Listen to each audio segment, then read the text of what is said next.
Salut à tous, c'est Pogna chez nous, bienvenue sur cette vidéo qui aujourd'hui va parler d'hypnose hellmanienne et continuer donc l'étude du chapitre 0 du livre, de l'ouvrage Hypnothérapie de Dave Hellman. On avait déjà vu la première partie de ce chapitre-là et je m'étais arrêté à cette notion importante qui était le rapport du partenaire avec lui-même. L'hypnose n'est pas orienté vers un contrôle de l'opérateur sur le partenaire, mais plutôt un travail de sélectivité par rapport au rapport qu'il a vis-à-vis de lui-même et à la confiance qu'il va avoir au travers de ses suggestions.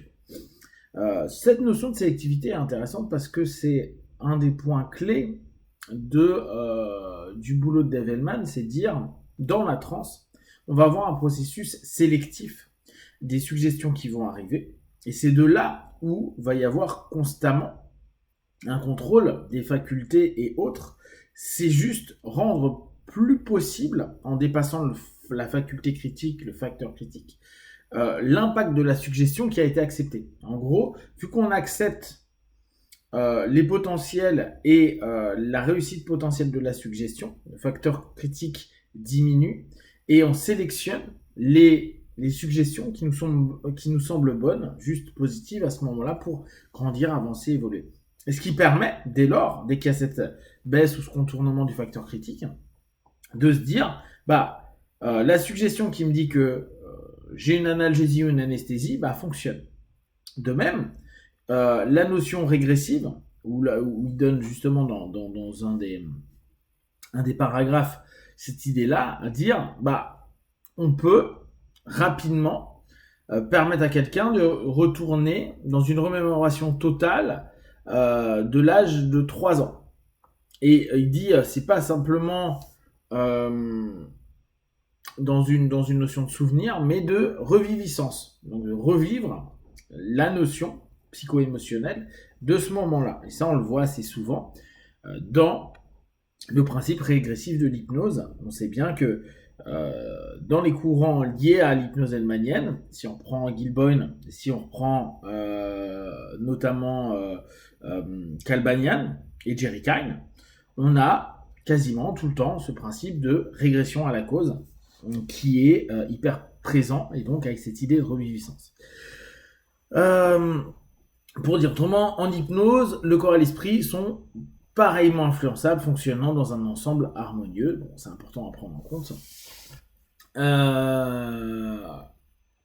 Alors, après, un des points qui est intéressant là dans la suite du chapitre, c'est de dire que l'hypno doit être prêt à répondre à une variété de réactions et savoir et développer son savoir sur les différents phénomènes pour pouvoir être un hypno capable d'être bon dans une session. Donc c'est vraiment toujours dans l'observation et dans la réaction qu'on va avoir à ce moment-là avec le partenaire. Alors, je reviens sur le principe de sélectivité, en tout cas il revient sur le principe de sélectivité, puisque la sélectivité prévaut sur l'état hypnotique et que la loi de l'instinct de conservation ne laissera pas le sujet accepter une suggestion dangereuse, personne n'a jamais été blessé sous hypnose. Donc on revient, et vous voyez à quel point c'est un pré-talk pour Dave Hellman, de dire l'hypnose, c'est secure, l'hypnose, c'est toujours le partenaire qui a le contrôle. On diminue ou on contourne le facteur critique, en somme, pour simplement permettre dans la sélectivité des suggestions acceptables par le partenaire, d'en donner une réalité, une possibilité, un potentiel plus exploité, voire pleinement exploité dans la démarche de notre partenaire. Il y a 3 exigences en hypnose. Donc là, c'est intéressant, on est vraiment sur les notions clés dès l'introduction. Le consentement du sujet, donc vous voyez à quel point il cide cette idée-là, il faut qu'il y ait du consentement, il faut qu'il y ait un accord, c'est du ok, ce que moi j'appelle le deal des 50-50. La communication entre l'opérateur et le sujet, et enfin, le troisième, être libéré de la peur ou de la réticence du sujet à faire confiance à l'opérateur. Et on revient à nouveau sur cette notion-là, avoir confiance. Et là, on peut revenir sur la vieille image qu'on avait tous du livre de la jungle avec K, et confiance. Mais c'est pas confiance en l'opérateur. Parce que l'opérateur, lui, il n'est là que pour orienter vers l'autosuggestion du partenaire. Mais dans la qualité, la capacité du partenaire à être apte à plonger lui-même dans sa transe et dans toutes ses facultés qui peut amener des régressions, qui peut emmener des analgésies, des anesthésies, etc., etc.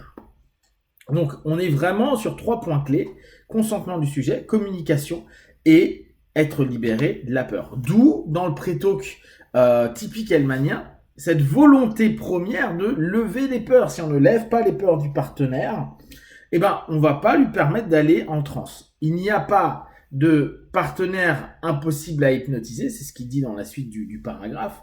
C'est juste des personnes qui ont peur et il faut trouver ce qui leur font peur et travailler avec ça. Donc, après, dans cette fin de chapitre, il dit en quoi il est qualifié pour écrire sur ce sujet. Donc, dans un premier temps, il donne le fait qu'il a enseigné aux hommes de médecine, donc docteur, dentiste, podologue, pendant plus d'une douzaine d'années. Donc, au moment, là, on est en 64, je crois, à ce moment-là, ça faisait déjà plus de 12 ans qu'il enseignait à des médecins. J'ai hypnotisé des milliers de patients sur demande, en fait, des médecins, en leur présence, bien sûr, parce que lui, comme il l'explique bien, il n'est pas homme de médecine. Et puis, il a aidé des médecins avec des instruments hypnotiques comme l'hypnoanalyse ou l'anesthésie profonde. Donc, l'hypnoanalyse, c'est un des éléments spécifiques d'Evelman. Je vous rappelle que Butler, logiquement, sa formation 3 était de l'hypnoanalyse. Bon, ça n'aurait pas été direct, mais c'était l'idée. Donc, on est bien dans ce courant hellmanien. J'ai participé à la démonstration d'un accouchement sans anesthésie chimique pour un film médical. Là, on parle dans les années donc 60. Bon, maintenant, on sait que ça fonctionne très bien, hypnobirthing. Je vous invite tous à étudier. Marie Mongan, qui est malheureusement morte en juin cette année, a développé un super système à ce sujet-là. Après, la question, la base originelle de son intérêt, il nous explique en fait que il avait vu son père faire à l'époque, notamment, il a enlevé un bégaiement, donc lui ça l'avait impressionné.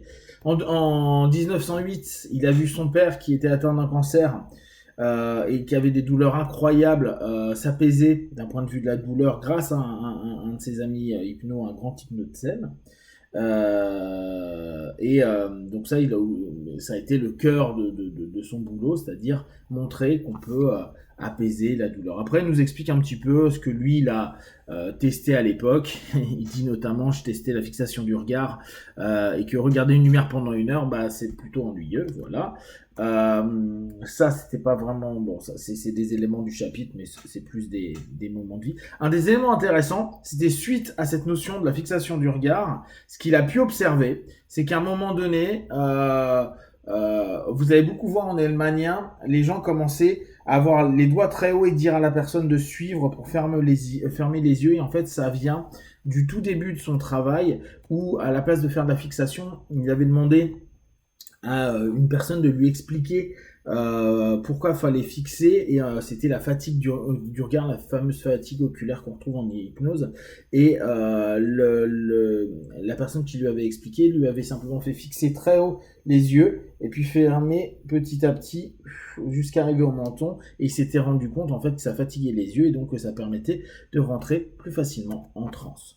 Voilà, après il donne surtout des explications sur comment le livre va fonctionner, notamment, vous verrez, il y a des dialogues parce que c'était pendant des conférences et des séminaires, donc il explique comment il a décomposé son bouquin. Voilà, ça c'est le chapitre 0. Si vous avez des questions, des remarques, vous partagez sur Facebook, YouTube, j'y répondrai le plus rapidement possible, comme d'habitude, de tout ce que je propose. Ne prenez que ce qui est bon juste pour vous tester, observer, analyser et conclure. V1, ciao.